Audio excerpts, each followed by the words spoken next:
This podcast is rated R for restricted. Under 17 requires accompanying parent or adult guardian. Mission 215.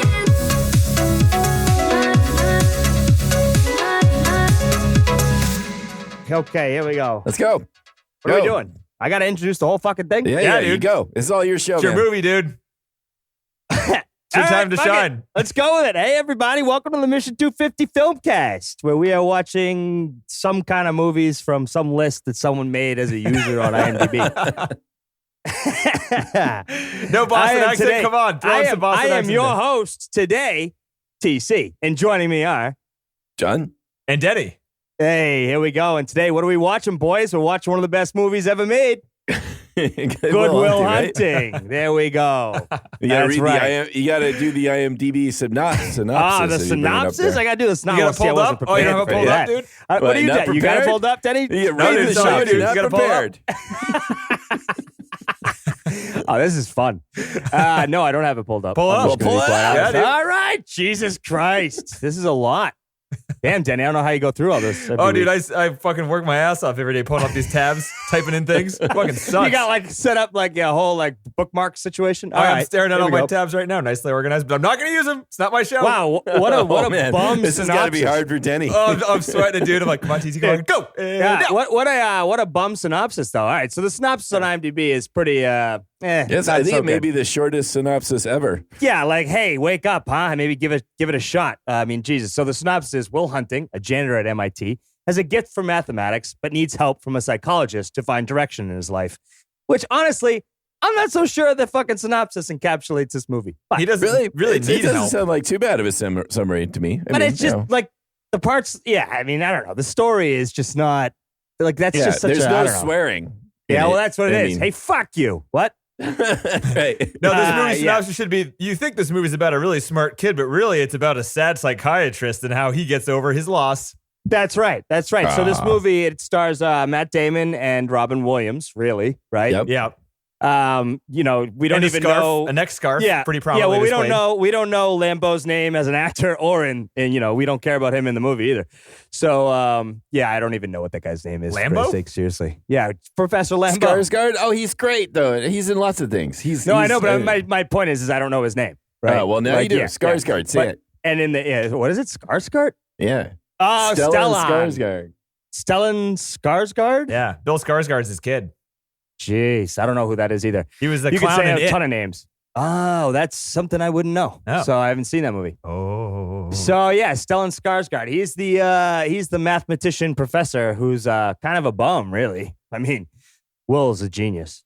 He But- is. But he's a like, genius. top 1% mathematics or something, Yes. right? He's still Right. pretty good. This person does not exist. I'm sorry. There's no way that the janitor is also the smartest guy in the room. It's just not. Well, Einstein was a patent clerk. He was working at the post office. I mean, it's not. Blowing my mind. Yeah. Although I feel like post office is substantially better than janitor. I'm just gonna throw that out there. Well, wait, Like, but janitor at MIT, I mean, come yeah, on. janitor at MIT screams just like the story says. Anyway, Good Will Hunting, one of my favorite movies of all time, mainly because I'm from Massachusetts, as is Denny. Yes. John reminded us that he is not I from did there a on the tour last there. one. I sort of Right. lollygagged there for like 4 years. Yep. So this really, I mean, this movie couldn't be more realistic as far as like people's attitudes. I think that honestly, I think that Ben Affleck and Matt Damon did a fantastic job of just kind of like nailing that Southie kind of dude that, he's a construction worker. He drinks all night. He's fucking telling people to fuck off. It's great. I love those people. Those are my kind of people. And I think this movie popularized it to the point where everyone else, this has been adopted. The Southie personality was Right. adopted through like non-blue collar people just because of how cool, I don't know, how fun and Yeah. cool they seem in this movie. Or Maybe. just like, yeah, right. Or just how authentic they seem. And then Yeah. the idea that you could be that way and also be smart, Yeah. is I think why this, resonates with people from Massachusetts. It's like so a well. weird So- little blue collar fantasy.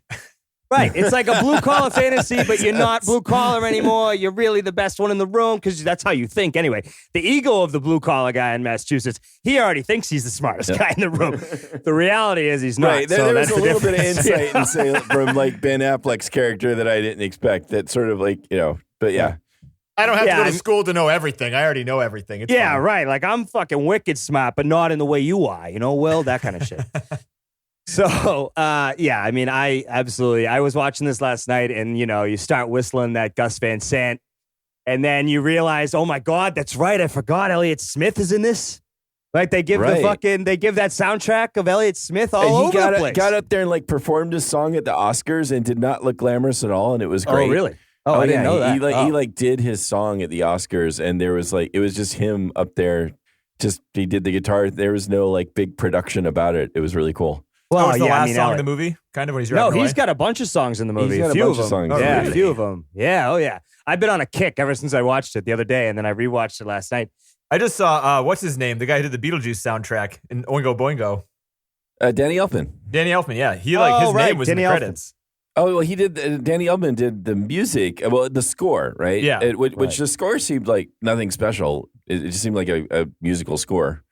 Yeah. It was indeed music. Yes, I recognized it as such. there were Yeah, violins. yeah, There were yeah. strings at times, and I didn't really notice much else about the score. Right. Gus Van Sant's the director. What was I just got a total brain fart on that one. Yeah, Danny Elfman did the score. Gus Van Sant was the director, correct? Right. How dare you, TC? This is your favorite movie? How dare you I've been fuck that up? drinking all day. Fuck off. Oh, perfect. Yeah. Truth is out. Anyway, as if nobody knew. It is a Friday, so I did love the fact that Elliott Smith was all over the soundtrack. I mean, it's just it was great because they'd have moments where it was like super serious and like ecstatic, like where everyone's having a good time, and then it would cut to like you'd start to hear the Elliott Smith song come in. You're like, okay, we're headed towards some sad moments for a second, But there were times where they used his music where it wasn't that way, and it's like it's just an odd thing to hear Elliott Smith and have it be like married to picture that it's not sad. It is. So- You don't necessarily think of. I mean, do you think of Elliott Smith as Boston music? I mean, No, not at all. You guys were all sitting there in Worcester listening to Elliott Smith. Actually, I was, but Oh, yeah, well, you were. yeah, okay, yeah, you I was. softy. You big Yeah, you all are softy. you all are Yeah. big softies. Yeah. Yeah, I'm the softie. I'm like the one in Worcester. It's like, I love Elliott Smith. I wish Elliott Smith and Fiona Apple could be friends, and then I wish I knew them because it'd be great. Oh. yeah, he was Yeah, born in right. Nebraska, raised in Texas, and Yeah. made much of his life in Oregon. So he's not Massachusetts whatsoever. Yeah, no. But not which was close. first for you, TC, the movie or Elliott Smith, the musician? Well, the movie. I thought. You meant in general. In general, yeah. Which did you see the movie first or listen to Elliott Smith's music first? Oh. I would think I listened to his music first. Okay. Oh, And then I don't it think I'd heard of augmented. Elliott Smith until after this movie. Because you would And have been then like you had 13 or something, right, TC? the- right. Yeah, but I was already listening to this shit at 13. Even Your though I was emo like as fuck heavy. in your preteen I was years? like, I was like Well, you were heavy metal. skateboarding, I was right? heavy Yeah. metal too. I was like listening to rock music, but Did I you go did- home and sneak some of this soft shit? No. It was just that I was aware of it. So I liked it. And then, but yeah, What are you I'm listening sure. to in there? Turn I'm it sure up. Nothing. this movie Nothing. probably augmented it. Yeah. For sure. But or I listened to Elliott Smith later and hadn't even made the connection until I rewatched the movie. Who knows? But yeah. I really like, I mean, there's just so many good shots of the city too, where they're not just showing off Boston. It's just like in the background of Yeah. watching Will walk around or him and what's her name there sitting for lunch Minnie. in Harvard Square. There you go, Minnie. And then, I mean, I just felt nostalgia. I felt happy. I felt sad. I noticed that, it's a 2-hour movie, but you don't really feel like it's ever slow. No, like you that's a good literally point. just jump from story to story to story, like little subplot to the next subplot to the next subplot, without any sort of like, oh, what just happened? You're not confused, you're not bored, and the acting is phenomenal. I mean, Robin Williams is great. Yeah. He plays this role of like a tough psychiatrist well. Because I don't know if you guys have been to therapy, but I haven't. They don't talk to you like that. They're not going to talk to By you the like way, that. psychologist, by the way, I think. Yeah, not psychologist. psychiatrist. Yeah, psychologist. There you go. They're not going to talk to you like that. Therapist, they're not going to sit there and be like, yeah, okay, you're a tough kid. You're a pain in the ass. No, they're not going to do that. But the way that he treats Will is like a way out of love. And I think that they become such close friends, even though they're, doctor and patient. And it's, I don't know, I thought it was great. Yeah. The idea that like a tough Bostonian would go like kind of open themselves up to thinking differently, and especially like a blue collar person, it's probably rare. I'm just gonna throw that. I'm just gonna go ahead and throw them all into a little bubble here, but Yeah. I assume that's probably not a thing most of the time. So I don't know. I fucking love this movie. Like, you can't even believe. I'll just ramble and ramble and ramble Nice. here. What any flaws? Anything that annoys you after all this time? Then I mean, no, I was hoping to find one last night, and I was sitting there tearing up over some of the, the situations, like that thing where they're arguing at each other, and she's like, "If you tell me you don't love me, I won't call you tomorrow, and I won't be here." And I'm just like, "Fuck, that is so realistic, right?" And then there's the tough Bostonian guy coming back like, "I don't love you, fuck you, right. It was like without missing a beat, he's like, "I don't love you, fuck you, I don't give a shit, I'll fight you right now," and like. It's so typical of like everybody out there. It's great. Like they're so guarded that they would never allow themselves to like lose the fight, regardless of if they're right or wrong. Yeah, how authentic does it? I mean, it seems very authentic. Like his scenes with his buddies, with Affleck and the like. Does that feel really authentic too? Oh God, yeah. Are you kidding me? Yeah. Walking around the streets at night talking shit to dudes. Fuck yeah. I do that shit all the time back then. Dude, I was a Boston transplant, and that shit seems realistic to me, too. That's all I did for 10 years when I was in Boston. It was the exact same thing. Remember leaving the bars, like it's cold, and you're still fucking with people? Like, you should be thinking about getting warm. And just like when you're done at the bar, and you come out, and you like just beat each other up because you're drunk and having fun. Oh, God, really? Yeah. That fucking wow. that line, the I only love thing that might line. have been even more Boston if this was set in the winter. Maybe. That would have been this nice talk because I wouldn't want to go back then. Yeah. Watching this movie, I'm like, I want to go back to Boston so bad. Denny, that's what I said too. Denny, so many times throughout the movie, I was like, fuck, I miss Boston so much. I miss Boston. I said the same thing. I was watching it last night, like wiping tears, like, I don't know why I left. Same. And then there's a scene where the woman in this movie, the Minnie Driver character, is like, let's move to California. I looked at Naomi and I was like, I just glared at her. I was like, this movie's kind of about us. That's fantastic. I love that. Yeah. I'm the misunderstood genius, and you're the one trying to drag me away from my hometown. Oh, Denny, that's hitting on such a good point, though, because I remember I was sitting there last night being like, no, see, I am smart. I'm like him. I'm like Will. And then I had like an epiphany later, and I was like, okay, so if the boys ask me what character am I in this show, I'm gonna have to say I'm probably just Morgan. You know what I mean? Like that scene where they're like, you know this more than who's Morgan? Is that Ben Affleck? Yeah, it's Casey. Oh, Casey Affleck. Yeah, okay. Casey. Yeah, it's Casey. He's the dude that like no one fucks with because he's just not gonna shut up. He's gonna just fucking keep crazy, coming back. but very lovable. Fuck you. Yeah, he's lovable and he's no one can fuck with him because he's just gonna keep fucking talking shit and he's never gonna quit. And that's probably more of who I am. I'm not Casey, the genius. stop masturbating in my mom's room. What? I had to take care of something. Where else is there a VCR? There's no other VCR in the house. Like total logic. And like, what are you guys talking about? There's no VCR anywhere else. Move the TV. I'll be fine. Like it's their problem, right? You're right. Yeah. I don't know, man. I mean, as soon as the goddamn score came on in the beginning, I was like, I've seen this movie way too many times. I can't even count how many times I've watched it at this point. It's literally one of my favorite movies. And I think it's because it resonates. Like, I don't know what it would be like if I wasn't from Massachusetts. Sure, right. How this movie would hold up. Well, I mean, certainly it's very popular anyway. I mean, and it did really well. But I mean, it sort of started this sense of a Boston. I'm sure it's been before, but I don't know. And also, like, I mean, the people from this movie went on to do stuff that was Boston based, even more movies, right? So you had Gone, Baby Gone, and the like. The Town, and they're all the same guys. It's all the same dudes. For Christ's sake, it's all Ben Affleck's in all most of those. Yeah, right. Yeah. Casey Affleck's in some of them because some movies want good actors in them. Yeah. I mean, but even like, so I was reading through the script a little bit, of course, because I was like, I'm gonna look at the script because I needed to find like some information. Well, I needed to find something, and I wanted to make sure I said it right. So I was looking through the script so I could like make sure I wasn't, mishearing what I heard. And there's the thing that's like the Irish curse, right in the beginning, right? Yeah. And so in the script, it just says no Irish curse. But only Affleck could do what he did, where he's like, fucking, there ain't no Irish curse, no fucking Irish curse. Like he put on that Bostonian.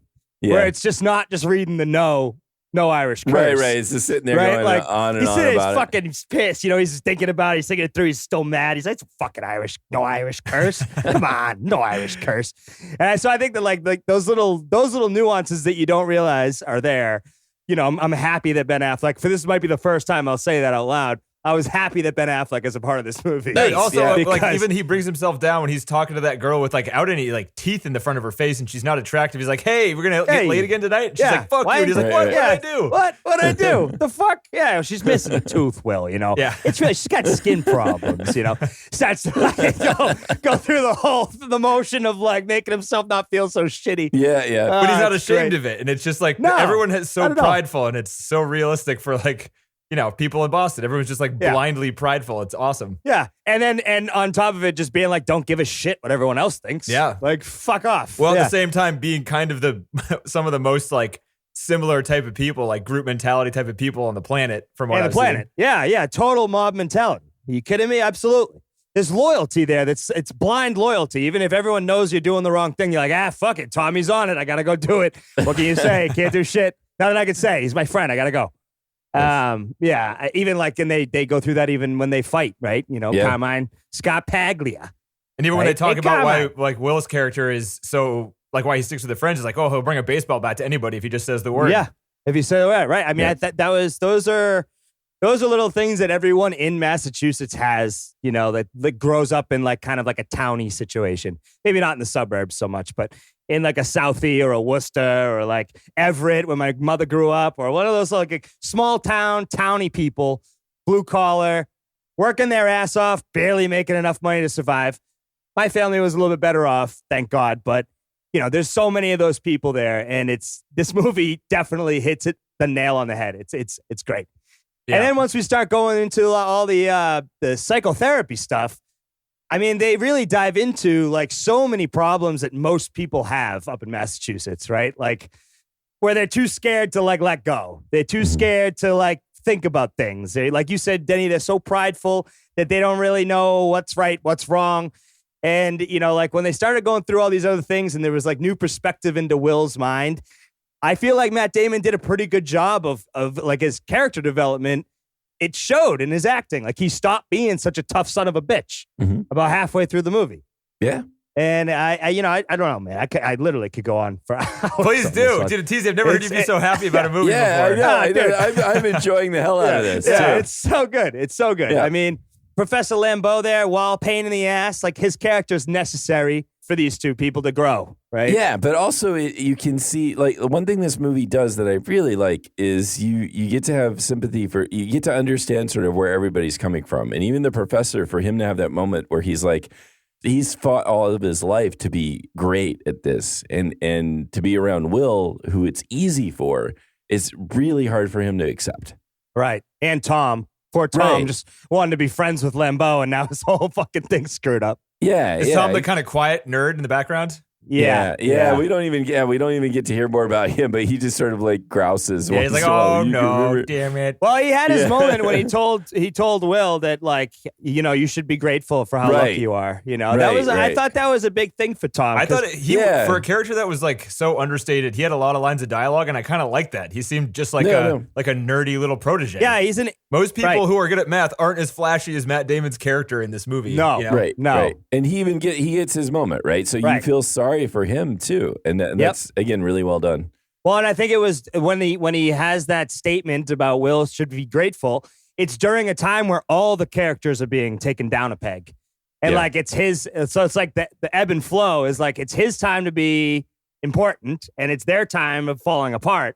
And it was just nice. Like you still have character. It's like an offset of characters, and that was just a good. It's like what 4 sentences, and it had like a very meaningful impact to the following scene. So where like he, you know, fights with Lambeau. Yep. So it's I mean, there's just I love I it don't how know, you I know think- everybody's like name in this Yeah. movie. oh yeah, I'm like I could I was like I said I was quoting this all night. What's So- the redheaded friend's name? What's his name? Which redheaded friend? The redheaded friend of the 4. It's like Casey, Ben, Matt, and the redheaded Oh guy. yeah, he had less of a part, right? Oh the fuck! Why don't I know it? Oh, I thought you were a fan, dude. Oh, I'm looking No. at the IMDb page so I can say it, but I felt bad for him because all 3 of those other guys are like superstars now, and I've never seen that guy in anything else. Well, he didn't do much. He didn't have much to do in the movie either, other than I think he was remarking on like he was responsible for fixing up the car or something. So, but otherwise, so he's the dude that like curly hair that never talks. Really, He's always right? like the Yeah, most drunk. yeah. He's like almost sleeping half the time. yeah, like that's where you see him. And I even thought like in that first bar scene, Affleck's there and he talks to him. Billy. And I'm like, who's that guy? Like, is he even He's like a always buddies with there. him? Yeah. It's Yeah. Billy. Yeah, it's Billy. Billy. Yeah. He's yeah. They're getting drunk at the T-ball game. The fuck? So, a For the Little League? Little League, You the got a Little Little League League? team? Yeah. They're screaming on some kid in Little League? Come on. McNamara's up. Hey, McNamara's up. Who cares? Who's McNamara? Are How any do of you those know guys McNamara? related to anybody, or are they just I don't there? think so. They must have a friend that's kids playing. I don't know. Hey, what are you doing today? You want to go get drunk and watch Little League? Yeah, sounds It's fun. it's literally just the catalyst to fucking, beat up Carmine Scarpaglia there. Oh. So, yeah. So that they'd Yeah. be at the same place, right? Because he must be watching one of his cousins or nephews or whatever. Yeah. I even resonated with the fact that they were drinking at the Little League game. I'm like, I can see that happening. I can definitely see that happening. No one's gonna stop Yeah, a him. Little League. Yeah. Fuck Well, it. and they're like doing it like, yeah, there's a Little League game. We'll go catch the game. Like, because, it's free. It's free. We got nothing to do. We just got out of fucking, destruction mode at work. Who cares? Right. Go to the Little League game.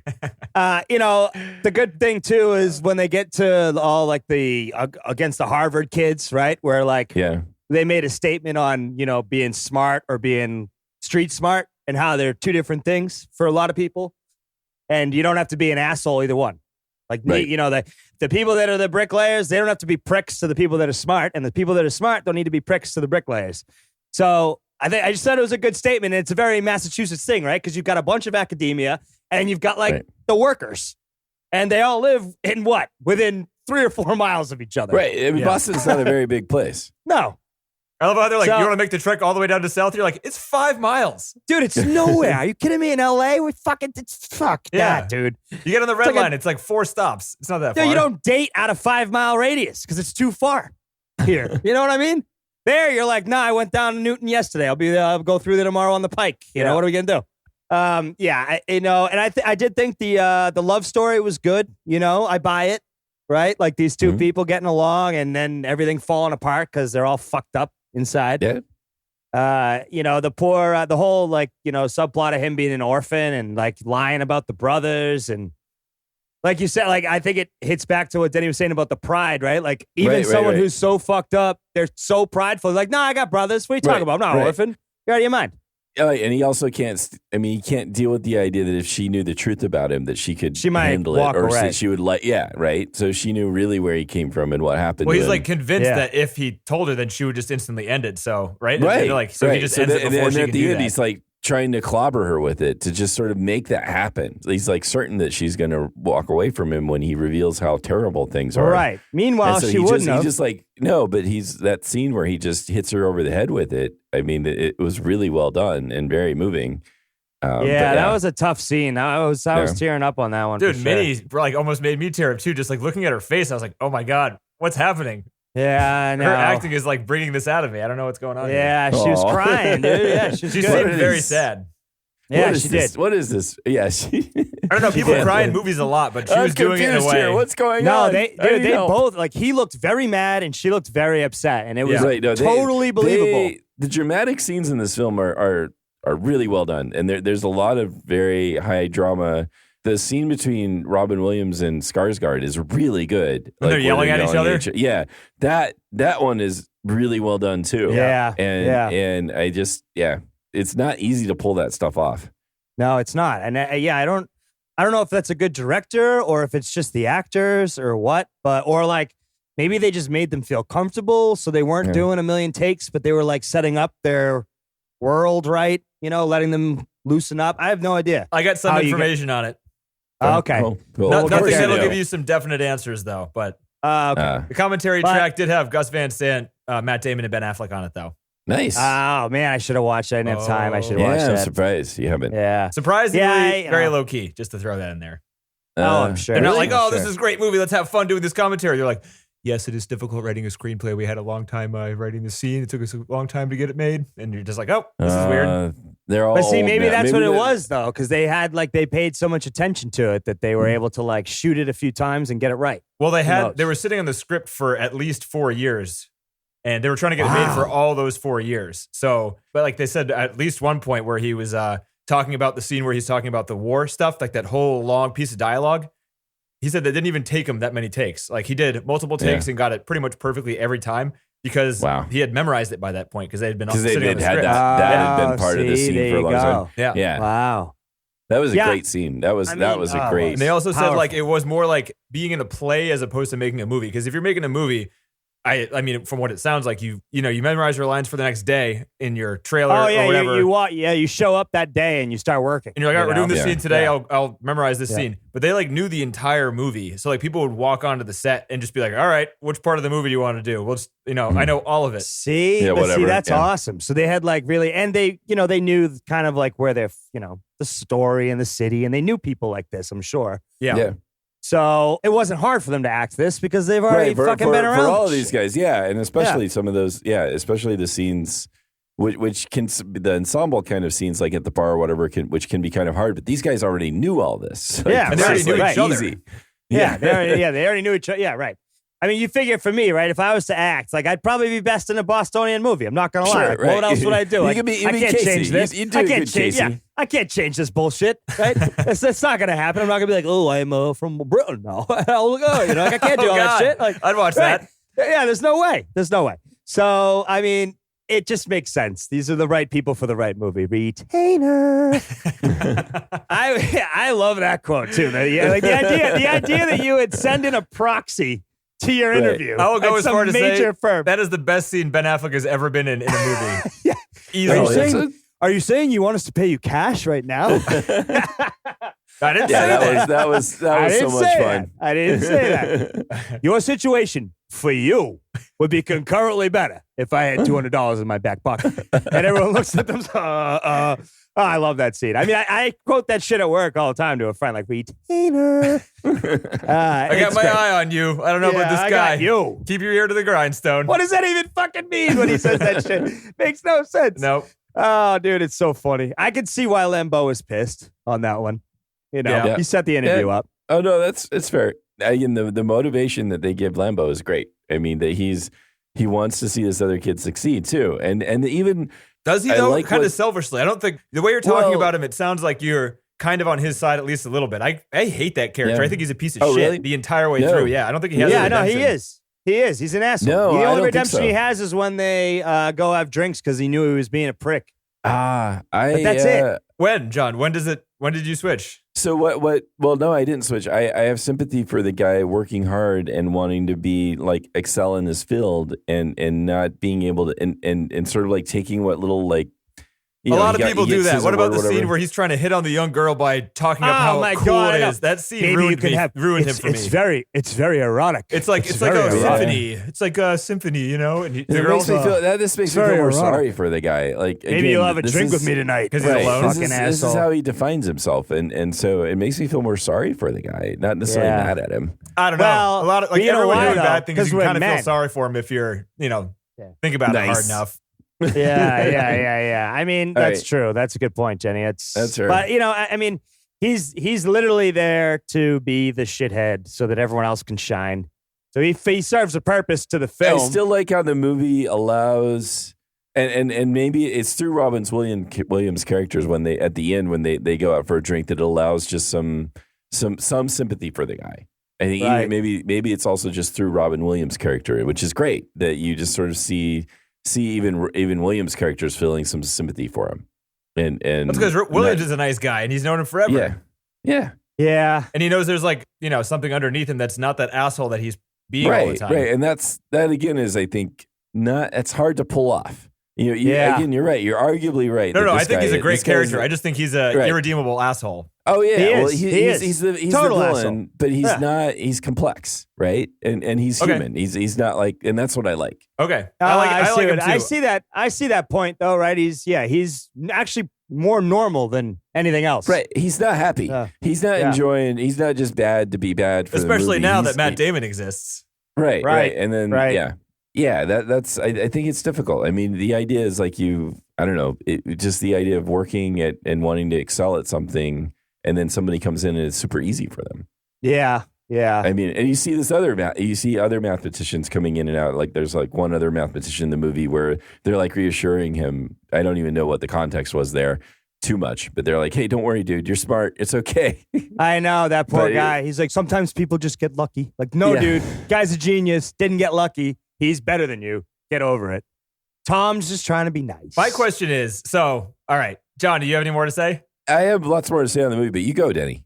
Yeah, So go ahead. I agree. I'm basically done. You haven't had your turn. I am a little afraid to upset TC on this movie. Oh, that's no. okay. No, you can. I really like going negative? No, I'm definitely not going negative. I really like this movie. I definitely think there are a lot of problems with it. I think that a lot of things overwrite the problems. A lot of the emotional scenes are really good.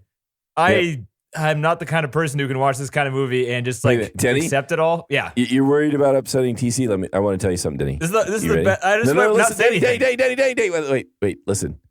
It's not your fault. It's not your fault, Denny. Not you, man. Denny. Not you. Denny. It's not your fault. Denny, not you, man. It's not your fault.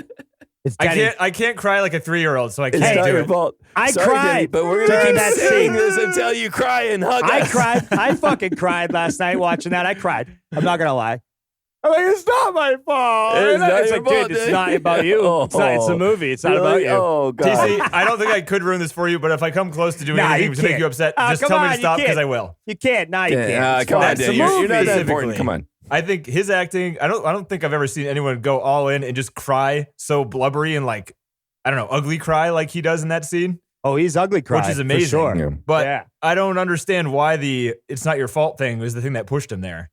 Well, the reaction is real, but like I don't understand it. He's been thinking it's his fault the whole time. But we don't have any, like there's no other indications of him thinking it's his fault before that. You know what I mean? What do you mean? What do you mean? No, the whole predication of him pushing people away before he gets comfortable means he thinks it's his fault.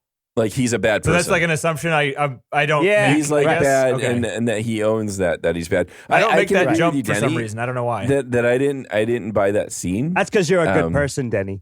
Yeah, that can't be it. Yeah, I think that's it. I think ultimately you know you're a good person, so you don't have these problems. So you don't understand. Oh, right. Wait. Well, maybe that's could be, but you're a good person. TC, it's not your fault. TC, what? It's not your fault. What are you talking about? It's my fault. It's not your fault. No, he just keeps saying it very calmly, like 20 times. It's not your fault. It's not your fault. John, your forearms are not nearly hairy enough. I do not want a hug by you. I only want hugs by people with extremely hairy forearms. So hairy hairy. forearms. So hairy. I mean, so hairy, dude. Yeah. Honestly. And dude, just watching this movie also, Robin Williams, I miss Robin Williams. I am super upset whenever I see him now that he was such a sad person towards the end of his life. Like that by itself just makes me sad. Does it help if it's more about dementia than depression? Do you think it was? Yes. His wife actually wrote an article to a neuropsychology journal explaining this. No way. And that he was misdiagnosed. We should tweet, put on Twitter the article. Oh, wow. I didn't know about this. No, this is more, I think it was Lewy body dementia. I can't remember quite, but he wasn't able to remember his lines. As your brain deteriorates, you lose some emotional control.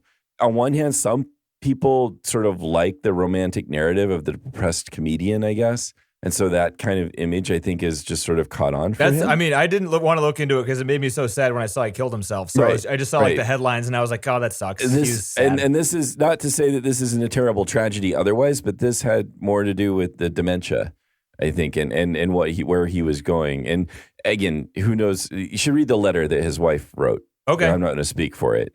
Wow. I definitely That's pretty interesting. Now I'm curious. Yeah. So he's not Elliott Smith who stabs himself in the heart. Oh, God. Well, now let's fucking talk about Elliott Smith. Yeah. I mean, because I was thinking about it though while I was watching it though. I'm like, fuck, man, we got to, so like the propaganda is real, or like whatever the diagnosis is real of Robin Williams, right? Right. I'm sitting there thinking about him and thinking about Elliott Smith. Right. The way Robin Williams plays this role, you cannot help but just understand how sensitive of a guy he is.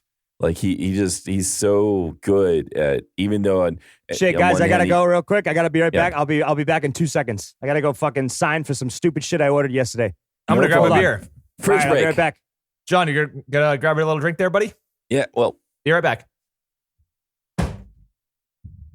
Hello. Everybody is gone. Denny is singing to himself.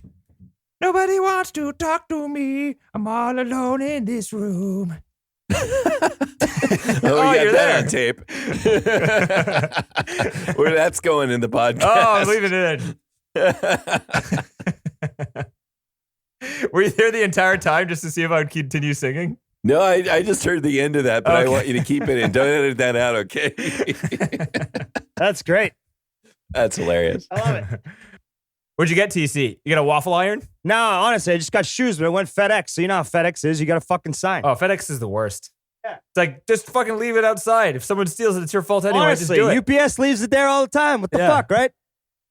Yeah, no, I missed the fucking delivery. You know how it is. You miss the delivery. You see the fucking thing on the door. And you're like, ah, shit. I gotta drive to the goddamn warehouse now. No, they're like the next day. It's like you'd be here at this time. So I was here, and then I was watching the thing on the tracking, and it was like, fuck, it's getting close while we're on the podcast. And then I saw the phone ring. I'm like, that's it. It's got to be them because I got my phone in the system or whatever. And yeah, lo and behold, got my shoes. So that's good. Nice. Yeah. Anyway, So anyway, that letter she sent it and they posted it in neurology, and it was Lewy body dementia, and yet he was not diagnosed with it. They didn't Really? diagnose him with anything until well after his death.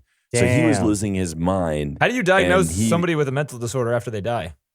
With Lewy body dementia, you actually can do an autopsy. You can actually see what they call Lewy bodies, like sitting in the brain. LOUIE? shit. Like What are you Louis, saying? Oh, Louis body, Louis, Louis.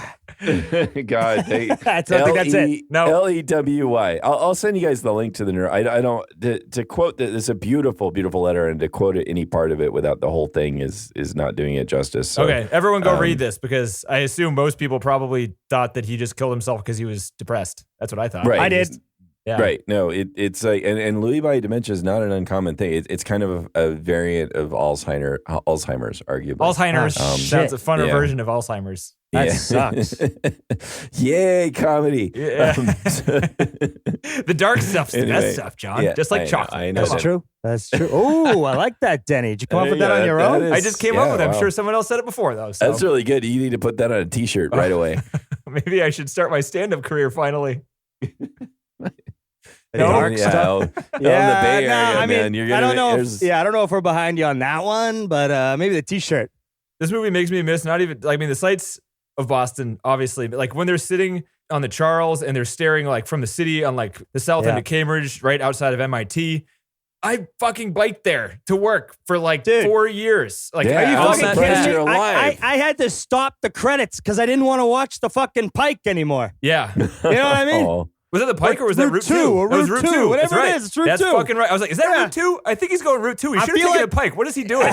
he's going the scenic route. Yeah, he's got, dude, Route 2 is way better than the Pike. I feel like the Pike.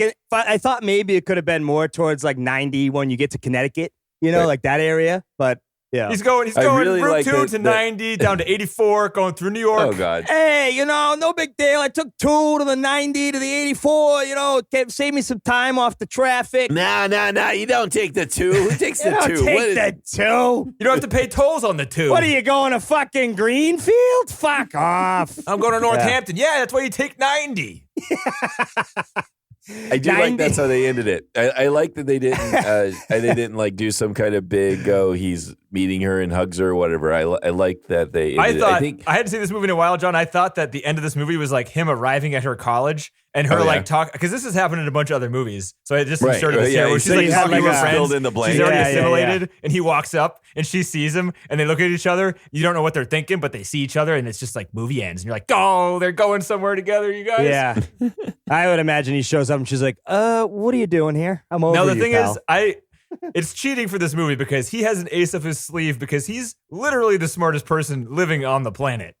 So it's Right. not like So she's going to he- forget about him ever. Right. She's attracted to his brain a little bit because he's kind of a dick. I mean, they had some fun Kind times. of? Yeah, I mean, to her though. I mean, she was Right. really nice to him. She obviously was like head over heels with him, which she did a great job in. But Mhm. I don't know. He has ace in the hole. I have no doubt that they're going to get together if he wants it. Like he has control over the situation. Right. They show that like there's one scene where he describes his genius, sort of what it's like for him, and she just gets all mushy towards him because of it. Yeah. She He also does has that you scene describe where it in a very elegant way, though. I like that scene. she has that No, scene no, where I she, know, I agree. I she liked gets it. annoyed by it too, though, really. Yeah. Really. when he's I trying to thought- help her. Well, yeah, exactly. That's also good. I mean, because that's this idea. It's like, yeah, the theme that keeps reoccurring, which I really like, the idea that, it's like this stuff is easy for him and it's hard for Yeah. other people, and there's a tension about that. Uh-huh. Plus, Yep. also, I mean, Yeah, he's yeah. not like an overall. I don't know though. It's kind of hard. He's good at math. but he's also good at memorizing things, right?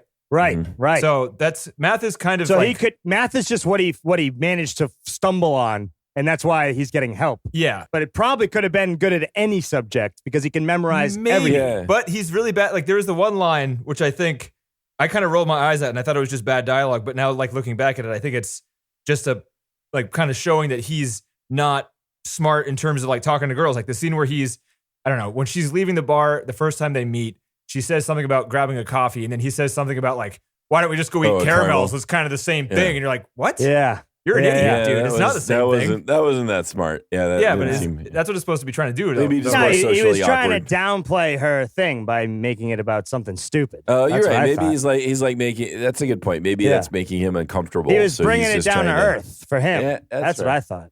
Oh, really? I thought he was trying to show off being like, well, what does it matter? Everything's kind of the same, isn't it? I'm an intellectual. No. He was, I like TC's interpretation. Yeah, so do a lot, I. actually. He was choosing definitely better than caramels mine.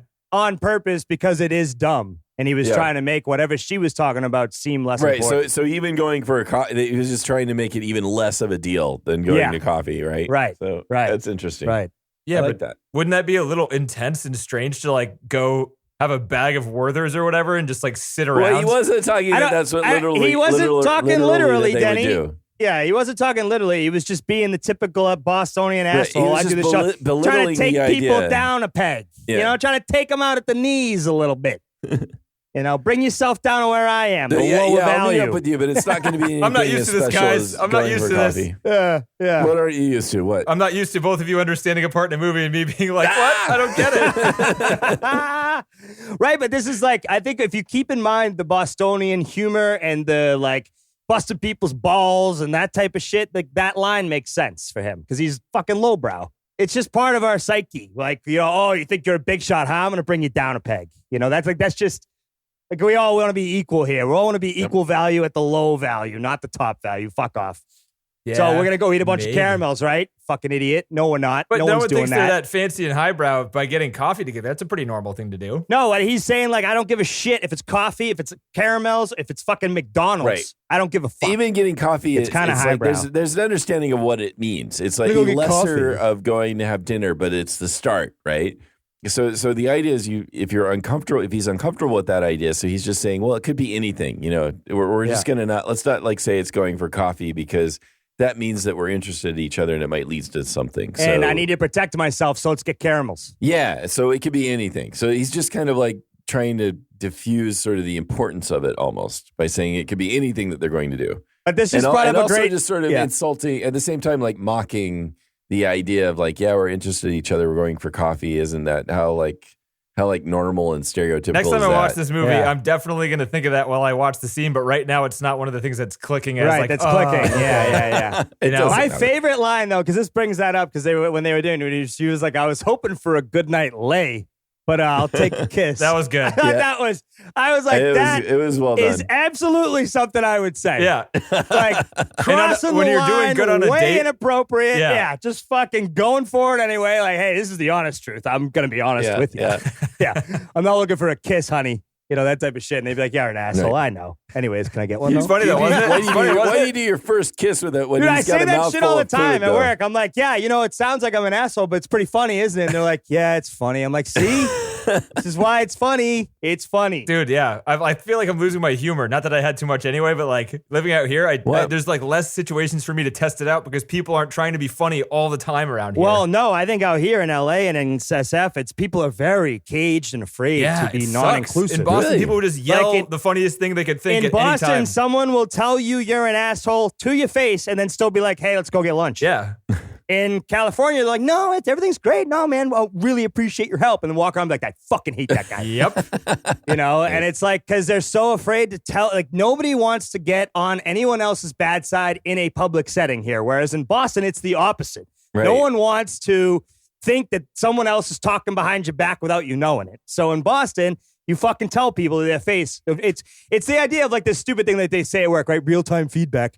I feel like in Massachusetts, it's probably the fucking best place you can get real-time feedback. That's out fair. here, you're not going to get it. I also feel like out here too, like if you were to go in, like if someone's being an asshole or being like aggressive towards somebody you didn't know, in Boston, I would feel comfortable like going and confronting that person because I feel like everyone else around me was a sane person who would back me up if like a fight broke out against like somebody aggressive. But around here, I feel like everyone would just fucking run away.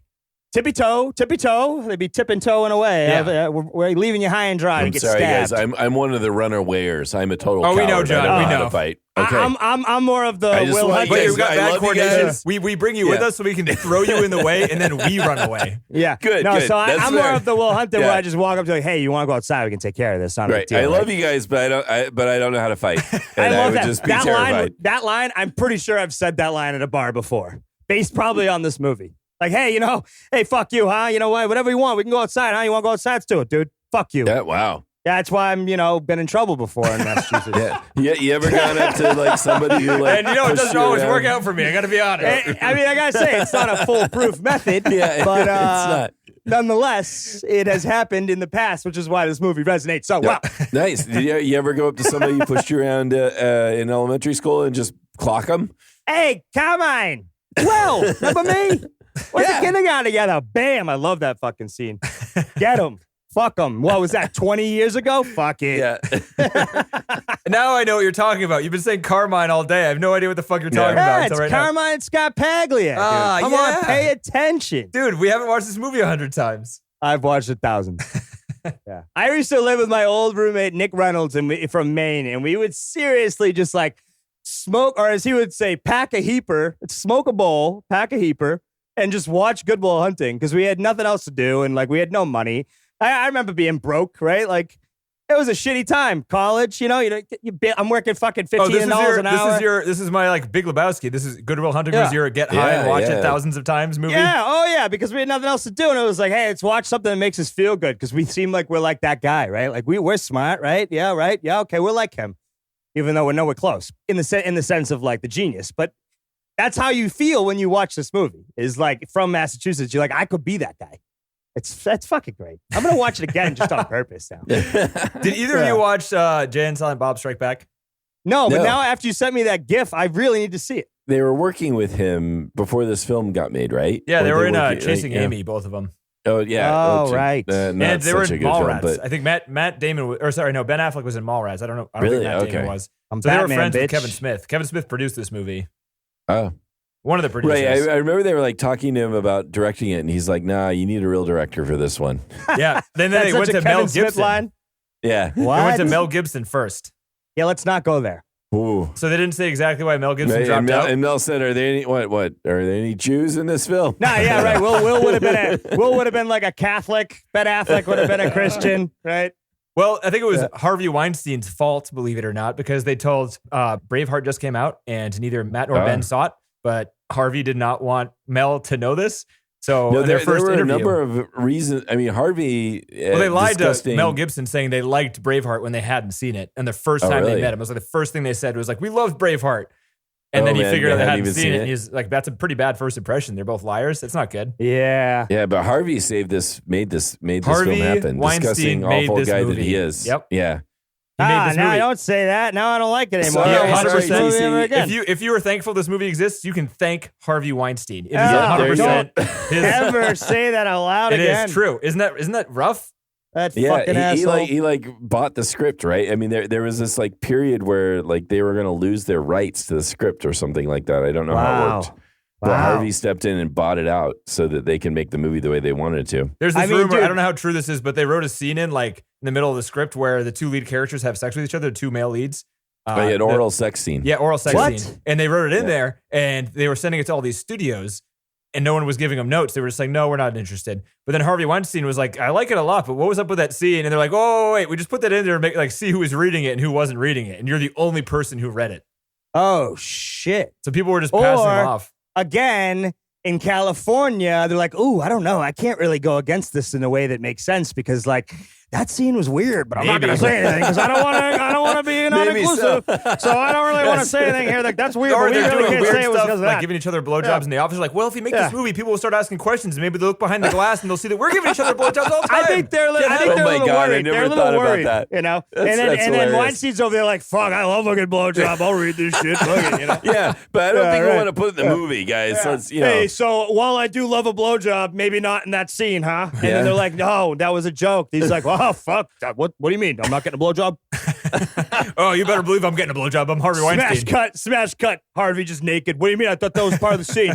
Yeah. Come on, Anyway. kind of cute, Ben. Yeah. I got to say, I don't know. I wonder if that's an interesting tidbit. Anyway.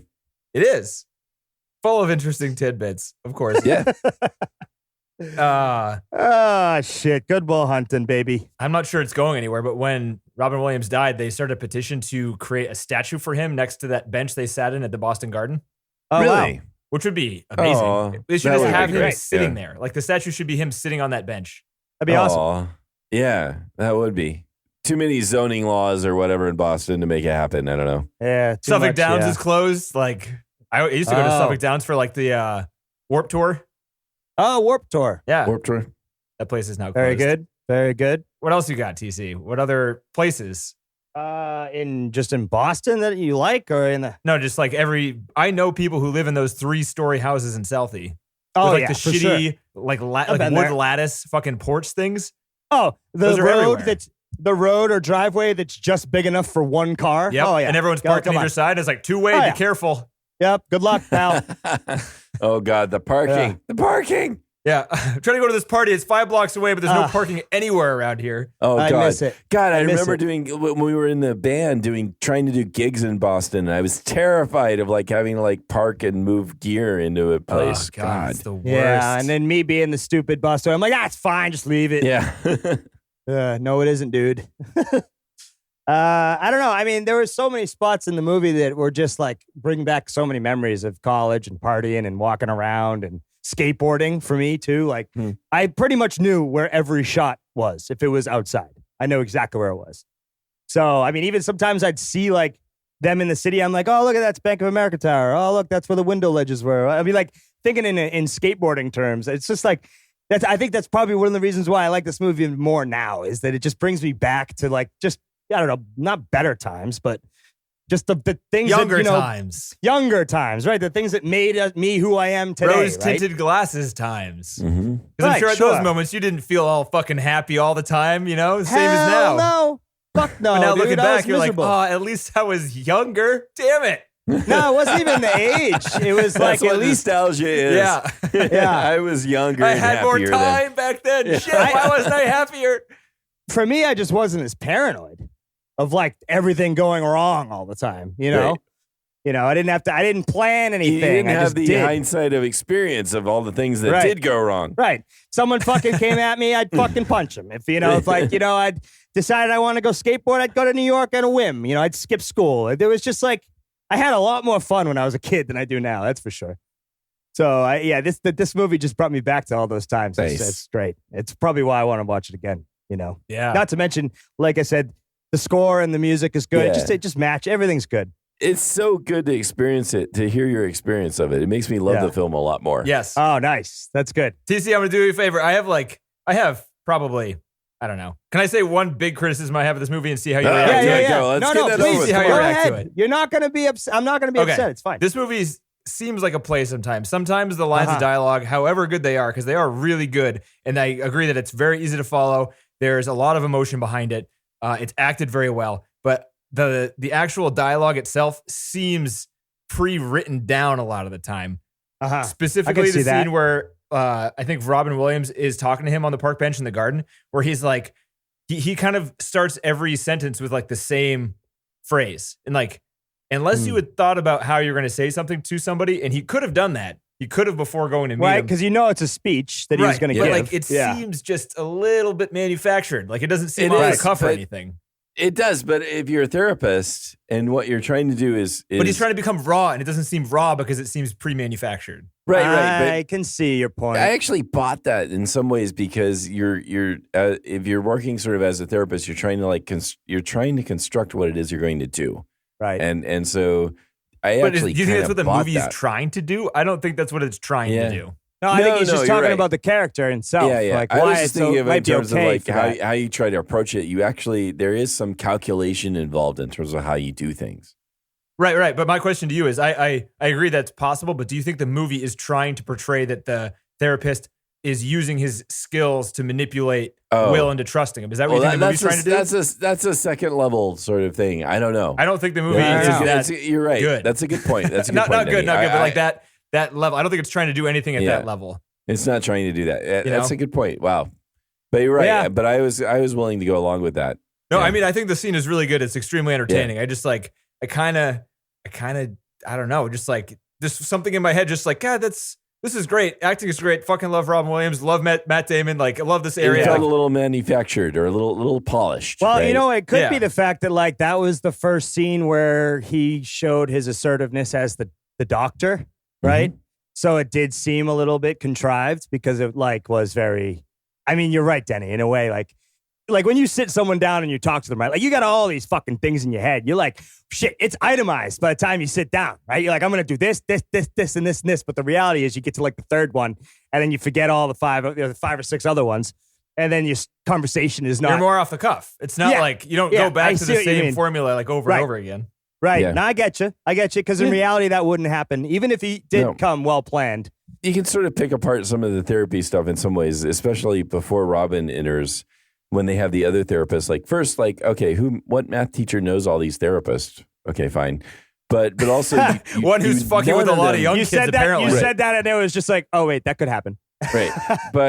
But one who's hitting on his students by using fucking weird metaphors for math. Right. And then no therapist does any sessions in front of other people. No you way. Don't do that. No. You don't hypnotize, and whatever. I mean, hypnosis is what it is, but also that part was weird too. How people. That guy was pissed off that Matt Damon was making fun of him, but it's like, dude, you suck. You didn't hypnotize him. It's your fucking fault. It's not his fault. Right. You know? But he's hypnotizing you in front he was of never other people. allowing himself to be hypnotized either. Right. That's why. Right. Isn't hypnotism supposed to be? He doesn't want therapy. He's doing it court ordered. No, you have to sit there and like, I would assume you have to sit there and actually listen to them and relax your body. But he's court ordered. It's the first session. It's like, that's what are you talking about? He punched some dude in a schoolyard because the guy beat him up in kindergarten. You think he gives a fuck about the hypnotist? Get a fuck. No, but that's what I'm saying. Ordered? But like the movie is trying to get you to believe that like within the first session of meeting this therapist, he's just going to be like, all right, I'm your new therapist. Lay down. I'm going to hypnotize you. You know, you don't want to be here. You don't know who I am. You know, really? And I'm not trying to do that. Hypnotize you in front of these other people. Like we're going to do this as a group thing. Oh, you're saying just the idea of the scenario wouldn't happen. Yes. Yeah, I got you. Yeah, I mean, you're right whole, about also just to say on the other side, that whole montage of the therapist trial thing was hilarious. I love the entire thing. It was funny the entire way through. But like, it was funny. You know, there's a lot of like real heavy serious trauma in this movie. Was that George Plimpton or George? Who is that? The first one. Yeah, the gay one where you find it hard to hide the fact that Will you're was gay. attacking him for being gay, and it was just. I mean, I do things. Yeah, it was. I go places. I do things. I go places. TC, one more thing. I'm sorry. No, you're good. I'm sorry. These are not upsetting me. Also, one of the best scenes in the movie that you talked about when Minnie Driver says the line about like, just if you don't love me, just tell me and I won't call you tomorrow. I thought that line was completely out of left field. Really? Personally, you said it was very realistic. Maybe we have different experiences when it comes to that, but like it seemed like they were just having a regular ass argument, and then she dropped this like ultimatum line to him. Like, why wouldn't she just ease into it and try to figure it out as opposed to like just giving him an out immediately? I actually bought that part because she was trying to understand if what he was doing was more his stuff or the relationship stuff, and she wanted to figure that out. She wanted to know. It's a bad way to figure it out. She's smarter than that. I know it is bad. It's not necessarily. I'm not saying it's good. It's realistic though. But right? I understood that she's trying to say, look, is this about us or is it about you? If it's about you, I want to work with that. If it's about us, I need to know that. But it's about him, but she did that's not, I don't know. It didn't work out either way. But to be fair too, like she didn't have any context of the brothers. So clearly she didn't know everything about him yet. And I think that was a tough spot. And so for her, she could think that this guy is just playing her, that he's just having a good time and he doesn't give a shit about her. Yeah. He's just having a good time having sex with her or whatever. And so she's trying to get at that. It's like, look, do you care about me or not? And I need to know this because otherwise, why should I fight for you? Why should I try to understand what you're going through? But it totally backfired because he's all fucked up. Yeah, it did. But she's trying to say, look, I don't. And this will totally work as long as he's not super fucked up. Oh God, he's super fucked up. Oh God. Yeah. Exactly, Denny. There it is. That's it. That's the summary. That's the paraphrase. That's it. Right. So she's trying to say, shit, he's fucked. Right. If it's about you, that's fine. I don't care. I want to know you, and I don't even care if you're lying to me about this. As long as we can work it out, I just want to know if you care about me or not. If this is about us. Right. And I actually kind of like that. Not like I was in there enjoying it, but I thought it was effective. All right. It was effective. I like it a little bit more now. I've been quite an asshole to previous girlfriends who go figure, and I've been in that moment. I've been in that moment before, and I've done exactly what he did, which is probably why it resonated too. I've done exactly that, and I walked out the door and I was like, I'm such a fucking idiot. And there's sometimes you can't repair that shit. So I was impressed that he even tried. What's amazing is too, like, talking to see that, one of the other scenes that didn't work for me was the "it's not your fault" scene, but to hear you talk about it, it's like, yeah, that's exactly the phrase that these people want to hear. Mm-hmm. That somebody who's is so defensive and so unwilling to sort of get in touch with anybody and sort of admit what they're really feeling, that's exactly the thing that they're thinking. Yeah, that it is their fault. Mm-hmm. So even if it's not conscious. Right. It's on a subconscious level. That's what they feel, and that's what they're reacting to. Yeah. So. No, I got a bunch of problems. So, this thing works. This thing worked itself out for me. It's like going to therapy in its own, Hey, TC. TC. Yeah. It's not your fault. It's not my fault. Most of the shit most of it's my fault. But wait a minute. That's that guy in the head. That's not what we said. That's not what we said. Listen, man. Dude, it's not your fault, TC. Yeah, okay, pal. Yeah, sure, guy. Whatever. Yeah. I got the problems. How about them apples? No, anyways. Yeah. Guys, I got some trivia, guys. All right, yeah, let's get to the trivia. You guys want to do trivia? I felt a little bad. I was almost feeling a little bit bad for Bolton guy. I was feeling a little bad for him at that point. Oh, yeah, he didn't need to rub it in. Who's Bolton? Yeah. The ski. You'll be serving my kids fries on the weekends. Oh, fuck that guy. Matt had already torn him apart. He didn't need to go rub it in. I felt a little bad. Yeah, next week you'll be quoting Gordon Wood. I love it. That scene was so good and has been ripped off many times since then. I love it. Yeah. It was fantastic. But at the same time, the apple scene, I was like, man, I actually felt like that was a little vicious. That's Boston. Yeah, that's what you do. Right. You rub it in when you're right. Kick them when they're down, right? Yep. Yeah, I'm right. You're wrong. I'm going to tell you over and over again until you admit it. It makes people want to be better people, John. That's what happens. It's all motivated. I literally said at work the other day because they were all getting something was, someone was making fun of something. I'm like, hey, it's all right if you're an asshole when you're 100% right, because when you're 100% right, you're not really an asshole. You're just right. And they all shook their heads and started laughing. Like, how did you make it this far? I don't get it. How are you here? I got trivia. I'm going to bring this Let's do trivia. Guys, that's TC. Thank you for that, by the way. Yeah, sorry about all the rambling. Dude. No, this is good. No, get into more movies. That was fantastic. Yeah, right. I wish this list was better. For me. Right. Yeah. Well, anytime we're enthusiastic about a movie, it's fun. Right. It's like, this movie's a classic and it fucking sucks. So what do you want from me? Yeah, right. I hated those kids in school. I don't like this movie. Fuck them. Think about it. I mean, that's the most. I mean, a way this movie can capture an experience and it sucks that we're all from Boston or lived in Boston for a bit because there's no outside opinion here. Right. That's like the best part of the movie. Well, there's really good acting, really good dialogue, but it's all from the setting Boston. is the best part for me, at least. Yeah, me too. Well, it's the setting and the attitude. I think, or the characters are what is also really good. No, I mean, I'm such an egotistical bastard. I was sitting, I'm like, you know what? After watching, I'm like, I had conversations with myself. So I'm like, you know what? Everybody should everybody should live in Massachusetts at one point. I think it would be better for everybody if they lived in Mass. If they just lived there for a few years, they'd be a better person. I think the same thing, TC. I'm also an asshole, closed-minded fucking idiot. Yeah. I wouldn't say we're closed-minded, but I go into those modes. Guaranteed, everybody thinks that about wherever they came from. Everybody thinks that. Right. I don't know. I don't know if that's true. Yeah. People in Florida probably don't think that. Yeah, that's what We're going to get the fuck out of here. I love it. That's exactly what I was thinking, Denny. Florida. No, people in Florida are like, shit. I want to be here, but everyone else should fucking leave. Oh, man. Thank God for tourism. I'm not Otherwise, I sure wouldn't that eat. anybody in Florida is thinking that people should go spend some time in Florida. Well, no. People that live in Florida need the people that go spend time in Florida. They don't make any money. So they can afford their pink flamingos and flip-flops. Talk about a generalization, if I've ever heard one. Yeah, sure. We make fun of a lot of states that we haven't lived in. Sorry, people from of Florida. course. That's what you do. Wait, so Denny, how old were you when you got to Boston? I moved to Boston right like 2 months after I graduated college. I got a job in Boston, moved here. Oh, okay. Yeah. All right. So didn't even have an weren't even, apartment, had a job, lived with my family, who extended family who lived in Boston for 2 months. All right. So you didn't grow up there. So I grew up in it was Western more- Massachusetts. Both my parents are from Boston. Gotcha. So then they moved out to Western Mass because my dad got a teaching job at a So prestigious they were high assholes school. to you as you were growing up.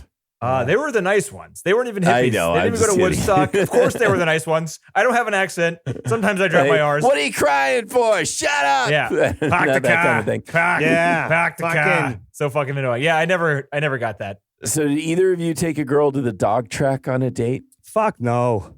You have to get a date first. Well, fair enough. The dog track. What a That's gross good. date that would be. That seems like a weird date. Gambling is Yeah. not a glamorous thing. If you lose, it is very depressing. Gambling yeah, I don't on gamble. like sad little animals too. I don't know. Like Yeah, they shut that place down because they torture dogs. Yeah, exactly.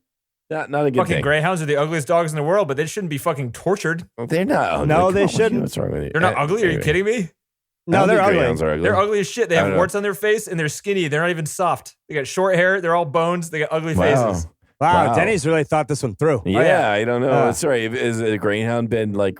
No, I'm saying unkind even to an you? ugly little dog like a greyhound deserves to have a happy little life. I'm sorry. I actually like my brother's wife. They had greyhounds, a couple of greyhounds, and they were awesome dogs. Yeah, They were I hear fun. they're actually really I'm good not talking dogs. about their Yeah. personalities. I'm talking about how they look, Right. John. Which He's is all talking that about matters. physical. Yeah, they're not Right. fluffy. That's all that matters. And they're not Right. soft when they sit on your lap. They're all bones Yeah, and elbows. I'm sorry. You're not fuzzy. You're not cute, dog. You are worthless to me. Go Dude, away. that's all pets are for. In my mind, they need to be fluffy and soft. Right. You must Right, be from okay. Southie. All right, fun ends, guys. Fun ends here. All Trivia right, down time. to trivia. Let's No, get but fucking... wait. Did I didn't get my say. Didn't you, John, not? you don't get a hopped say on right in after this, I guess. TC. Did I? Am I? If you done? want to say I'm more, sorry. absolutely. John, are you go not ahead. I'm trying done? to think if John's I had not more done. to say. Let's hear it, John. No, I don't think. I think we've covered everything. What the fuck? I knew he was going to do I that thought shit. you were going to say something important. Yeah, he's got. No, I'm not done trying yet. to think. I don't know. I just never don't want to mind. go to. You just don't want to go to trivia, is what you're doing. It was fun. It was That's fun. partially it. I am, but I didn't get my usual like long-winded thing that I usually do. No, so I I'm a took little over. fucking I behind. took did I. over. Out I of did sorts long-winded. here. Long-winded Yeah. was all me tonight. Yeah. So. Yeah, good for you. Yeah. All right, let's go to trivia. Yeah, If you night off. John, if you think of anything, take your time. We'll stick it in the middle of this. I'm trying It'll to think make it. of It'll make it anything- more fun to listen No, to. I don't think of anything that we haven't said already. Okay, so Gus Van Sant, Matt Damon, Ben Affleck on the commentary track. If you like this movie, definitely go ahead and listen to it. It's not the best commentary track. They don't talk too much about stuff that you don't know because they mostly talk about the movie. They're just like, they talk about who the characters are, which you already know from watching the movie, and like how they, just the motivations, which you kind of already know from watching the movie. Yeah. They made a pretty Right. solid movie in terms of figuring out, like, there's no question on where people are coming from or anything. There's no ambiguity in any of that stuff. But they do talk a lot about the characters, which is weird. I don't know why. I mean, they're totally invested in the characters, which makes sense. They spent a long time writing the script. Matt Damon started writing the script when he went to Harvard. He was in a 5-year program. He took like a writing course, like a movie writing course or something like that. And they took a short story he was writing towards the end of his stay at Harvard. And they developed that short story into this movie, him and Ben Affleck. Wow. So Ben Affleck's parents were janitors at Harvard. So like the janitor thing was kind of taken from him. The idea of like this genius who comes from Boston was from Matt Damon, and they kind of worked together and made the script. Ben Affleck is still the youngest person to ever win an Academy Award for screenwriting. How old was he at the time? 25 years old. Wow. So he's 24 in this movie. Pretty impressive. I have to thought say. Ben Affleck was older than Matt Damon He seems it. because he's taller. Oh, okay. I didn't know Right? it was physical. I thought it I was. guess with Denny, everything's physical. No, dude, you agreed with me. You agreed with me. I thought he looked older just because he seemed older, and he looks older. It's his not tall. It's his he could have giant been head, short. isn't He'd it? still- yeah, he could have been short. He'd still look older. If he was short and his head was the same size, I think he'd tip over most of the time. Yeah, He's got a big head. Yeah, he does. Did you guys give two thoughts to the intro sequence of this movie? Can you even think of what it is when I say it? The intro sequence with like all the like you mean like the montage section where they're actually doing credits over picture or whatever? Yes. Can you visualize it all, TC? I can visualize it. Yeah, I can visualize it. I don't know what it is for though. John, can you even think of it? No. So what it is basically like, it's supposed to be setting up this whole thing. It's like a mathematical genius. So it's a bunch of like kaleidoscope images of Matt Damon with mathematical formulas and shit. Right. The names would be like repeated everywhere and kind of like a bug eye kind of thing. So I didn't think 2 seconds about that, but apparently that was the weirdest day on the set when they were filming it, because this is back in the 90s. You know, only Jurassic Park and some other very special movies get computer graphics. They fucking filmed that shit. Whoa. They filmed it with 6-foot-high pages of math equations in the room, and then they put a giant crystal ball with like weird angles in it in front of the lens. Whoa. So they filmed it through a fucking lens that was all weird, spinning. Wow. And then Matt Damon was like, doing serious poses. Like, all right, Matt, you're doing math. Come on, Matt. Let's do some fucking math, Matt. All right, we're mathing right now. And he's like, all right, concerned math face. Wow, that's awesome. Yeah, it's crazy, isn't it? Because it's smooth and it looks fine, but you don't think that people ever have to make this shit, No, that's like a well-intentioned, simple effect. Yeah. Matt Damon on the commentary was like, it was weird because this movie's super grounded, super serious, very realistic. And then that day, I felt like I was walking on a Terry Gilliam set. It looked bizarre. Oh, wow. It's like, how is this going to work? Right. But then it did. Oh. That's impressive. It was fine. Yeah, I liked it. I didn't mind it. No, it was fine. Yeah, it just totally, you forget it. Like when they brought it up again, I was like, oh, weird, really? Like they put a lot of thought into this and it was fine. It was, yeah. It definitely didn't ruin it, which I'm sure people, like Matt Damon seemed like he was afraid it was going to ruin the movie. Oh, no. I had a note about the scarf. Lambeau's scarf, yeah. It's a little prominent, overly prominent. It was a negative. I skipped it, but they talked about it in the commentary for like 10 minutes. Why? Why? What was the importance of the scarf? There was no importance. It was just supposed to get across that he was instilled in this, like he was in this institution, and it was like representing how he's like kind of shrouding himself in MIT to represent him as an individual type of thing. Huh. That's why even through costume changes towards the beginning, which is why it stuck out, because like it'd be the next day, but he'd still have the fucking scarf on. That was his identity. I mean, he was so important to him, right? That makes sense. Yeah, right. Which Again, kind of made me like it a bit more. Himself. It seemed a little bit like over the top in terms of how obvious the scarf was, but it's like, yeah, this guy, that's what he's doing. That makes sense. That's how he identifies himself. Sure, I buy it. Casey Affleck. What do you guys think about Casey Affleck? Let's talk about him for a second. I thought he was funny and good. I liked how he acted. Can I have a double burger? I thought he was great as a sort of like even more immature, out of control kind of guy, but everybody liked him. Hey, if we were going to fight him, we should have fought him back there at the park. We're going to fight him now. We got snacks now. Yeah. That part is so good. So funny. I thought he just, I don't know. There was something very likable about the guy, even though he was like a complete asshole too. An idiot. He's a dummy. But he can't take criticism. That's like one of the best parts. Like he's talking shit at everybody else, and someone like hits him. He's like, "Hey, fuck you!" Right. He's like on the borderline crying. He's like, "Oh, you fucking don't hit me, man." Yeah. Right. Yeah. Oh, yeah. That's right. Yeah.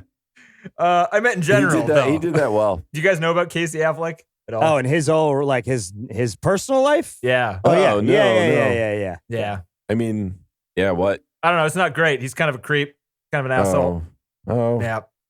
But I don't know. Yeah, it's a tough one. That's a tough one. I know man. Ben struggled with addiction. I mean, that whole family, I think, has had some. It sounds like they've had some difficult times.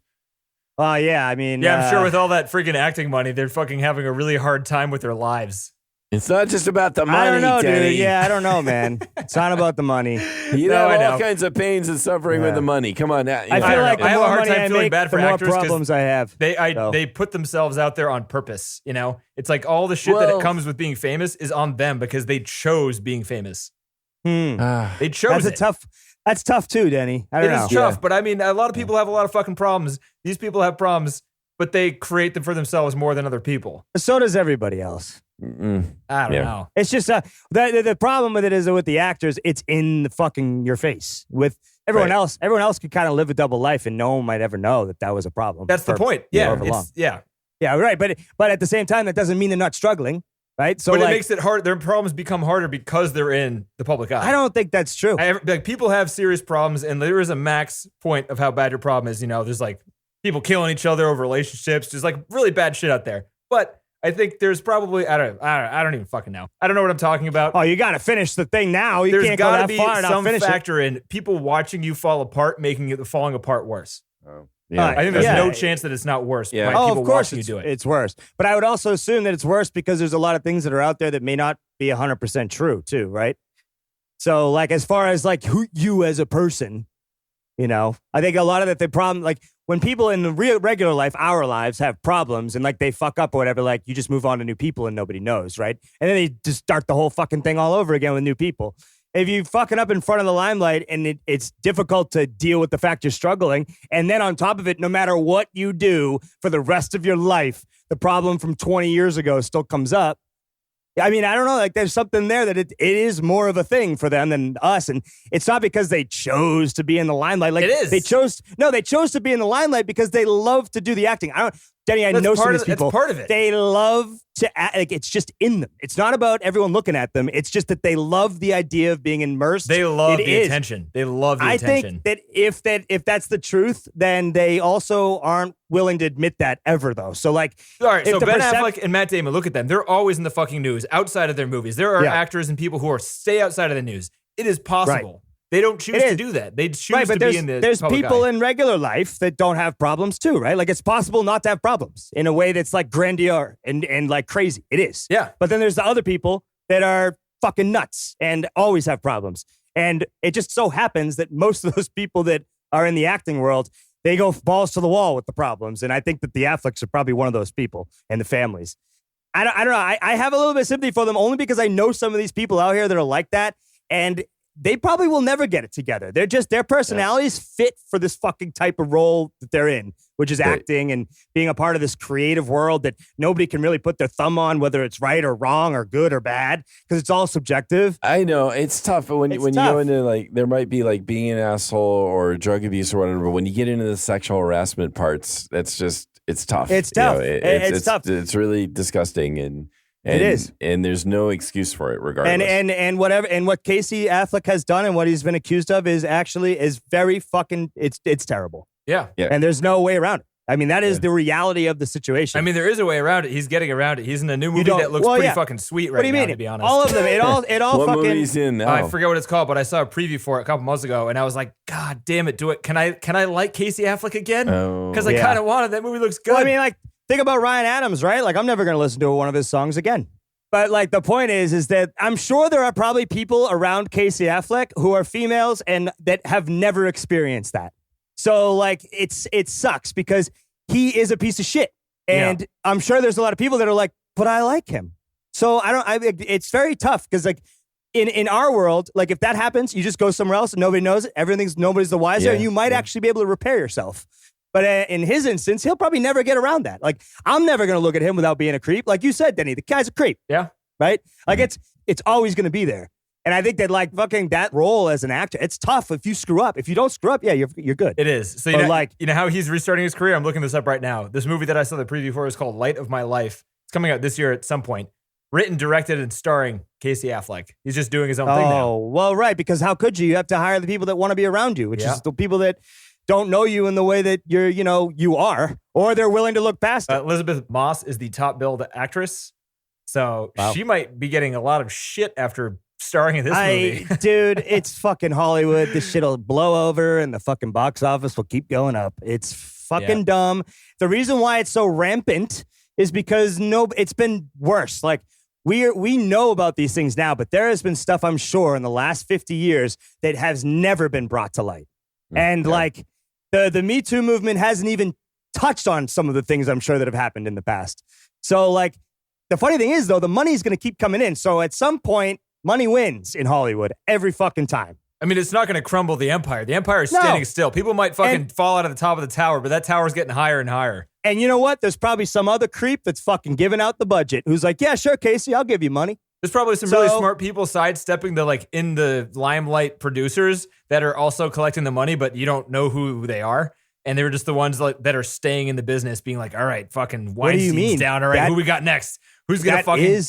that is the business. That's how it works. It's people with deep pockets that you never hear of. Dude, it was weird listening. They talked a lot about Weinstein. This commentary was obviously recorded way, way before the whole Weinstein. Way before the bad news, huh? And I'm sure most people didn't know how much of a fucking asshole he was. Well, no way. Wait a minute. That's actually the problem, though. No, the worrisome thing is more that actually more people were looking the other way. Right, because the money's coming in. I mean, the fact that he said no to Minnie Driver because she wasn't cute enough to him, but also at the same time, if you're a producer of a movie, you're trying to get, like, I mean, that's been Hollywood forever. You want people to universally look at somebody and be like, that person should be on a screen, you know, male or female, regardless of how creepy he is. That's kind of I'm sure most people mostly focus on female if you're a male producer and you end up being a fucking extreme creep.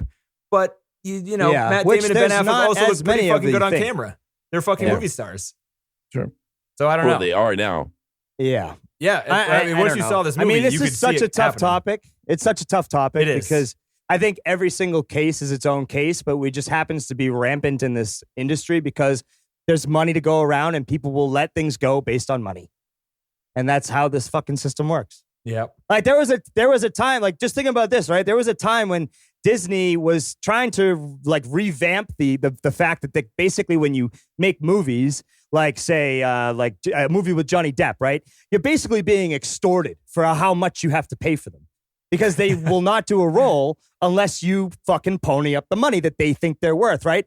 Well, what happened is they hired in a guy that was all about, that he was in Disney for like 2 or 3 years. I forget his name, but my buddy that worked at Disney for a long time was telling me this story. He's like, they hired him in for 2 years, and what he was trying to do is saying, well, we can hire other actors that aren't as important and still make the best content. Well, what happened is that the actors just blacklisted them. And we're not going to work for Disney at this time. So for 2 years, the best actors in Hollywood just didn't take up roles. Like Johnny Depp.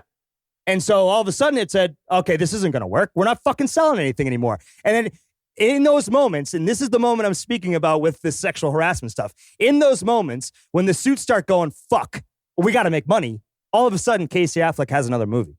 And whether it's some producer that's in a studio or just has deep pockets, the money's going to be there for someone who knows that they could bring back, you know, a return. I'm sure the fact that he's writing, directing, and starring in it makes people not look at who's producing it, right? Because you're like, oh, it's Casey Affleck is producing it. All the way through. Fuck it. It's his own thing. It's what can you do? God damn, TC. Who the fuck produces this movie? I'm going to look this shit up right now. Because I'm sure it's But you see what my point is, Miramax. right? You see what my point is like, or Lionsgate. Yeah. But, we fired Weinstein. We're good now. Don't worry. Miramax is cool now, guys. Right. Don't worry about it. Okay. Yeah, like I hate to say it, but things are going to smooth over for Casey Affleck. Not for Weinstein, because that guy's a fucking nut. John's trying to stop us. John, what's up? Yeah, I'm just saying, let's go back to some other trivia or something, man. I got 2 more trivia. I was really enjoying the... Sorry, we should just cut all this out. Yeah, we don't have to cut it out. This is the reality of a lot of this stuff, and that's okay. We should talk about it. I think this is great because this movie is fantastic. It's uplifting, it's sad, it's moving, and was funded by these people, and it has this person in it, and it's Hollywood. It's it. It's a mixed bag. Yep, it's the reality of it. It's the nature of the beast. Yeah, but let's like try. Yeah, no, you're right, John. You're right. Happy. Thank you, John. Thanks, John. Thanks, John. Woo! All right, I got a couple more pieces of trivia here for you guys. One is this movie had a lot of ad-libbing in it, mostly by the aforementioned my attorney, my aforementioned attorney, my client. Yeah. Casey Affleck ad-libbed most of his role. Really? Yeah. Most of the stuff he said was completely like off the cuff, which is. It seems now. So, and they were kind of mad at him when they were filming it because they didn't know how it was going to come off. They're like, dude, you're ruining the movie. You know, they're trying to get the lines in, but he was just goofing off the entire time. And it really works. Yeah, there's authenticity to it. Yeah, he's just being himself, which is kind of this sort of likable dick. Yeah. Robin Williams would also ad-lib a bunch and do multiple takes. Matt Damon and Ben Affleck, since they had like memorized this script over the past 4 years, only needed 1 or 2 takes per scene, but Robin Williams needed like 6 to 10, which is strange because Robin Williams, at least over Ben Affleck, is a way better actor. But it's just because like he wasn't as familiar with the shit and he wanted to. He was, I mean, this wasn't his life. This was just another part to play, right? And the last one, Harmony Korine is in this movie. You guys know who Harmony Korine is? Not off the top of my head. He's the guy who directed Kids and became extremely famous. Oh, wow, that movie. That was a disturbing movie. That was a very disturbing movie. He also recently directed the movie Spring Breakers. Okay. I didn't see you guys that ever one. See that? No. Not that I know of. But so he directed Kids. He's in this movie. Kids came out like 2 years before this movie came out. He was the guy when Matt Damon was in prison calling the girl, and the guy like walks up who's like obviously strung out and is just trying to like, hey, man, want a piece of my ass? Yeah, that's Harmony Korine. Oh, okay. And that's it because my tablet just died, guys. That's all the trivia there is. Oh, that's all right. We got enough of fucking talking, and we're already an hour and a half in. For Christ's sake, guys, would you put this in the top 250? 1, 2, 3, go. No, I wouldn't either. Fuck this movie. It's terrible. It's a piece of shit. It was produced by an asshole. It has an asshole in it. This movie does not deserve all of the good words put towards it. Hey, fuck you. All right, my favorite line. One of them. Oh, fucking movie's my favorite line, I guess, huh? But that's a very that's the most Boston line you could ever have, probably. Yeah, right. I love it. And then you put your arm around the person you just said it to, and you have a beer. It's fine. Yeah, and then let's go have a drink. I'll buy a drink. That's right. Hey, fuck you. I'll buy you a drink. Hey, fuck you. You're such an asshole. Let's talk. Yeah. Okay. Right, well, so next week, guys. Timmy? Wait. Timmy. Do you have any thoughts? Yeah. Go fuck yourself, John. And you too, Denny. Thanks, Timmy. I appreciate it. Thanks, Timmy. Hey, let's go have a fucking drink, huh? Put my arm around you. It's Friday night, guys. Hey, come on, Timmy. I'll buy you a beer, man. All right. That's what I like to hear. That's what I'm talking about. All right. So next week, we are watching the movie Treasure of Sierra Madre. Okay. You guys heard of this? What year? No, all I know it's like action adventure. 1948. Sort of thing, right? Oh, fuck off. Hey, fuck you. TC, I wouldn't be excited about this either, except for the fact that the director of There Will Be Blood said this movie was the movie he watched every single night after filming that movie during the shoot of that movie. He watched it every day. Okay. All right. I mean, that's all right. So there's that. All right. We'll see. I'll do my best. I'll give it a good run. Yes. It's not going to be as good as this one, though. Right, TC? It's not going to be. It's not going to happen. Nothing's as good as this one. Hey, but you know what, Denny? It's not your fault. All right, TC, you opened it up. Bring us out. Bring us out, dude. All right, rate and subscribe. You can, listen to us on any podcast app, basically, at this point, right? Just search for Mission 250. Yep, and you'll find it. And then, hit us up on Twitter and Facebooks and all the other social media that I don't have. Thank God for that. And, basically come back and listen for next week when we have the old-ass movie that I'm definitely going to hate. So there we go. There's your out. Sweet, dude. All right. Hey, you guys, have a good Friday. Have a good weekend. All right. Good night. Yeah, you too, guys. Thanks, boys.